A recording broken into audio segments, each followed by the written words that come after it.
최근 외모지상주의 543화의 진랑과 지공섭, 마태수의 싸움에서 진랑은 자신의 무기인 늑대의 이빨과 김감룡의 힘을 보여주게 됐는데 1세대의 특징답게 살아온 시간 동안 단련해온 손날 혹은 머리, 주먹 등 여러가지 옵션 중 진랑은 신체에서 팔꿈치라는 강력한 무기를 꺼내게 됐습니다. 보통 팔꿈치를 사용하는 무술은 무에타이나 쿠도, 킥복싱, MMA에서 많이 활용을 하지만 진랑이 사용하는 팔꿈치 기술들은 리치가 비교적으로 짧아서 초근접전을 활용한 킥복싱, 엘보어택과 비슷한 유형을 가지고 있죠. 신체 부위들 중 팔꿈치는 뇌를 보호하는 두개골 다음으로 단단한 뼈 구조를 가지고 있는데 그 부분을 진랑이 이용하여 마치 늑대의 이빨이라는 이명을 만들어냈고 팔꿈치로 공격과 상대의 주먹을 방어하는 탁월한 공수 밸런스를 보여줬습니다. 심지어 지공섭과 마태수를 동시에 상대하면서 1세대 최상위권 왕의 면모가 나왔죠. 그 상황 속 지공섭이 본격적으로 카운터 공격인 금성탕지의 일보일사를 보여주자 더 이상 팔꿈치 공격이 소용이 없었고 이후 진랑은 페이지 투격인 김감룡의 힘을 꺼내게 됩니다.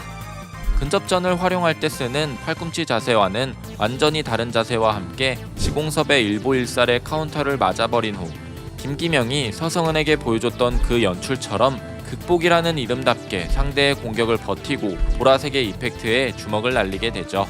확실히 이 기술의 주인은 본인이 아니라는 진랑의 멘트까지 나오는 모습이 있었습니다.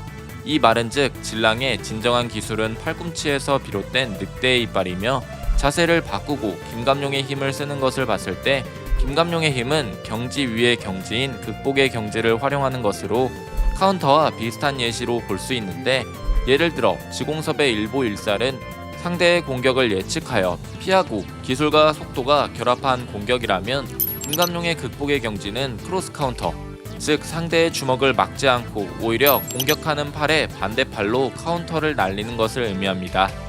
이때 팔이 서로 교차하기 때문에 크로스 카운터라고 하는데 김감룡의 힘은 극복인지라 상대의 공격을 막거나 막아내고 이후의 공격을 사용하는 것으로 보이죠. 그래서 과거 김기명이 한신우의 보이지 않는 공격을 극복의 경지로 막아내는 연출이 나왔고 서성은과의 싸움에선 마치 진랑과 똑같이 맞고 버티며 그의 맷집의 경지를 뛰어넘는 경지 위의 경지인 극복의 경지를 의식이 없는 상태에서 활용하여 강력한 모습을 보여주게 됩니다. 이 모습은 카피를 활용하는 무영석이 작은 무영석과 싸울 때 김기태인지 진랑인지 모를 인물의 극복의 경지마저 따라하는 모습이 나왔었죠. 그 공격에 1세대 메이저 왕급 이상의 작은 무영석은 넉다운이 될 정도. 아무래도 진랑의 공격을 맞은 지공섭 역시 무사하지 못할 것으로 보입니다. 여기서 가끔 진랑이 김감룡의 제자니까 김감룡도 팔꿈치를 쓰는 게 아닌가 싶지만 애초에 팔꿈치라는 기술은 진랑의 전용 기술로서 늑대의 이빨이라고 불리고 아예 자세를 바꾼 뒤 김감룡의 극복의 경지를 사용하는 것은 팔꿈치 공격과 김감룡의 공격은 다르다라는 것을 알려주는 연출이 아닐까 싶네요. 그래서 전설의 주먹이라는 이명도 있듯 김감룡은 타고난 강함을 이용한 마태수처럼 주먹을 활용할 것으로 보이죠. 하지만 여기서 진랑과 김기명은 김감룡의 기술을 마치 필살기처럼 활용을 하는데 여기서 김감룡은 진랑에게 네 주먹은 공허하다 라고 말을 했으며 아무것도 없는 빈 깡통 하지만 그래서 가능성이 보인다 라는 말은 마치 종건이 과거 작은 형석을 가르치기 전 카피의 능력을 보고 흰 도화지나 다름없다는 말과 비슷해 보이며 이런 부분들은 보통 힘만 세다고 강한 게 아닌 자신만의 길을 걸어갈 무언가를 공격에 채워 넣기를 바라는 말을 하는 게 아닐까 싶은데요. 그렇기 때문에 김감룡은 진랑에게 지키려는 마음을 담으라는 말을 했고 공허한 주먹에 신념을 담을 수 있다면 자신과 같은 주먹이 될 수 있다고 했죠. 같은 떡밥으로는 과거 이벌구와 김감룡의 싸움에서 김감룡이 거짓말은 남자를 약하게 할 순 있지만 신념이 있는 남자는 더욱 강하게 만든다며 이벌구는 마태수와의 현실로 돌아와서 패배를 하게 됩니다. 거짓말은 신념을 이길 수 없다. 즉 김감룡의 신념이지만 그때 당시 한쪽 주먹만 단련하는 상남자 마태수와 비슷한 개념을 보여준 그림이죠. 여기서 말하는 신념은 굳게 믿는 믿음을 의미하며 자신이 걸어왔던 길, 예를 들어 이진성은 과거 복수의 긍지를 버리고 자기 혐오로 강해졌지만 지공섭이 다시 긍지를 찾아주었고 현재 2세대들 중 상위권에 속하는 강력한 힘을 얻는 등 자신이 걸어온 길을 패배하고도 굳게 믿어서 활용하는 힘을 의미하는 것으로 보입니다.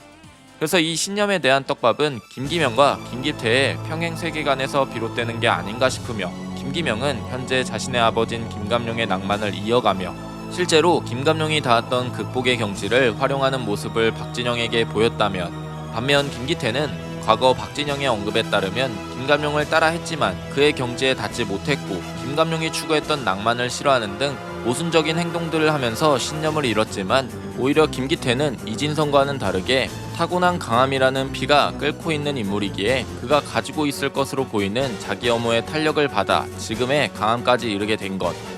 김기태는 악역이지만 과거 박진영이 서성은에게 말했듯 수련도 필요 없이 열등감 하나로 강해지는 놈은 바로 김기태를 의미하며, 그가 절대악으로 군림하면서 오히려 그런 부분에서 자신만의 길을 터득한 게 아닌가 싶습니다. 그 정도로 김감룡의 타고난 힘은 엄청난 셈.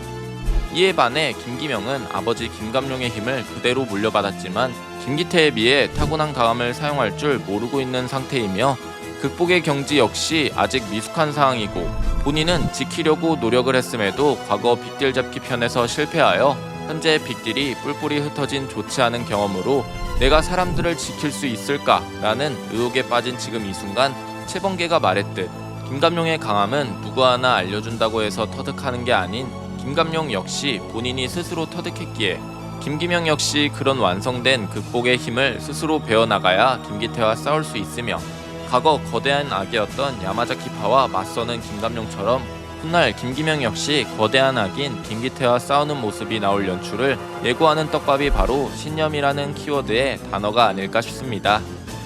김기명의 신념은 낭만이고 김기태의 신념은 악의 열등감으로, 이런 부분들이 바로 그들이 힘을 쌓게 될 원동력인 것이죠. 김감룡의 진정한 힘, 극복과 신념, 과연 이 세대는 어떻게 활용을 하여 싸우게 될까요? 여러분들의 생각을 댓글로 적어주시길 바랍니다. 이상 시청해주셔서 감사합니다.